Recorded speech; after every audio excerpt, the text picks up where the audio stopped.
আজ ভোট বরিশালের হিজলা ও মুলাদী উপজেলায়। মুলাদীর অহেদিয়া মাধ্যমিক বিদ্যালয় কেন্দ্র থেকে যুক্ত হচ্ছেন বরিশাল প্রতিনিধি হুমায়ুন কবির।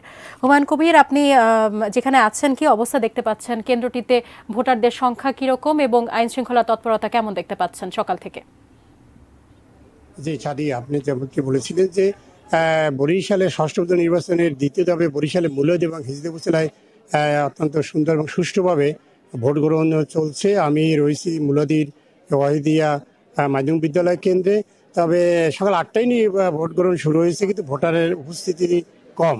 এই কেন্দ্রে আমি দেখানোর চেষ্টা করছি যে ভোটাররা সারিবদ্ধভাবেই তারা দাঁড়িয়ে ভোট প্রদান করছে এবং এই নির্বাচন সুন্দর এবং সুষ্ঠুভাবে সম্পন্ন করার লক্ষ্যে প্রয়োজনীয় সংখ্যক আইনশৃঙ্খলা বাহিনী নিয়োগ করা হয়েছে। এবং আমরা যতদূর জানতে পেরেছি যে দুটি উপজেলার যে কেন্দ্র রয়েছে 121টি, এই কেন্দ্রগুলোতে এখন পর্যন্ত আমরা কোনো ধরনের অপ্রীতিকর ঘটনার সংবাদ আমরা পাইনি।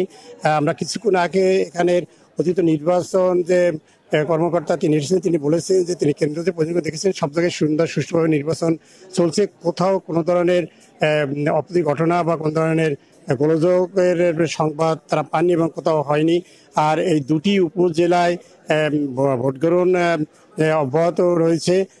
ভোটারদের সংখ্যা এখানে যারা নির্বাচনী কর্মকর্তারা তারা বলছে যে ভোটার হয়তো বেলা বাড়ার সাথে সাথে ভোটার সংখ্যা বাড়বে।